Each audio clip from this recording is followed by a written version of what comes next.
Hi viewers, మీ అందరి కోసం special గా సమ్మర్ స్పెషల్ సల్లచారు. దీన్ని మజ్జిగ చారు అంటారు, నార్త్ వాళ్ళు దీన్ని కడి అని అంటారు. ఈ సల్లచారుతో పాటు వేడి బజ్జీలు. ఎండాకాలంలో ఈ సల్లచారు ఒంటికి చలవ చేస్తుంది. చలవ చేయడం కాకుండా టేస్ట్ కూడా చాలా బాగుంటది. ఒకసారి ట్రై చేయండి. నేను ఈ వీడియోలో చూపించిన విధంగా.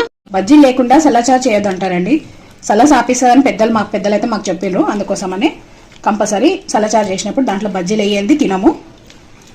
టేస్ట్ కోసం అని కాదు, కానీ అది ఏదో పద్ధతి అని చెప్తారంతే. ఇప్పుడు చూడండి, పొంగడానికి ఉంది సల్లచారు. ఇది సల్లచారు పొంగకుండా బొగాన్ ఎంత పెద్దగా ఉందో దానికి సరిపడా ఒక పెద్ద సైజు గంట వేసేసుకోవాలి. సగం వరకు మూత తీసి పెట్టుకోవాలి. ఇలా గంట వేసుకొని మూత పక్క పెట్టేసుకున్నందుకు, సగం తీసి పెట్టుకున్నందుకు పొంగదండి, బాగా మరుగుతుంది. మసులుతున్నప్పుడు మీడియం ఫ్లేమ్ మీద మసల పెట్టుకోవాలి. ఈ బజ్జీలో ఒక స్టోరీ ఉందండి. పెత్రా మసాలాకి మా దగ్గర అంతా సల్లచారు చేస్తారు, కానీ ఆ సల్లచారులో వేసే బజ్జీలు మాత్రము పిల్లలు ఆడుకునే బాల్ లాగా గట్టిగా ఉంటాయి. వాళ్ళకి ఇవ్వచ్చు క్రికెట్ ఆడుకోవడానికి. ముందే సారీ చెప్తున్నాను, ఎందుకంటే ఇక్కడ ఎవరిని ఉద్దేశించి అనట్లేదు, మామూలుగా జనరల్ గా చెప్తున్నాను. నేను వేరే దగ్గర టేస్ట్ చేశాను కాబట్టి వాళ్ళకి తెలియకనో పాపమో ఏంటో తెలియదు, కానీ అందుకే ఈ వీడియో తెలియజేస్తున్నాను. నేను సల్లచారు మసులుతున్నప్పుడే ఈ బజ్జీలు వేస్తే ఏమీ అవి చితికిపోవండి, బాగానే ఉంటాయి. ఇంకా మెత్తగా సాఫ్ట్ గా జ్యూసీగా ఉంటాయి, కానీ మధ్యన లుండ కట్టదు. అందరూ ఏం మిస్టేక్ చేస్తారంటే సల్లచారు చల్లగైన తర్వాత బజ్జీలు వేసుకుంటారు.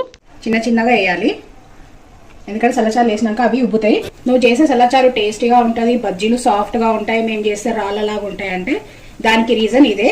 సల్లచారు మసలేటప్పుడే ఈ బజ్జీలు చేసుకోగానే వెంటనే కడాయి నుంచి నేరుగా బొగాన్లో వేసేయాలి. గోల్డెన్ బ్రౌన్ కలర్ వచ్చే వరకు వేపుకోవాలి. బజ్జీలు అయినాయి కదండి, ఇప్పుడు చూడండి, డైరెక్ట్ మసులుతున్న సల్లచారులోనే వేసేస్తాను నేను.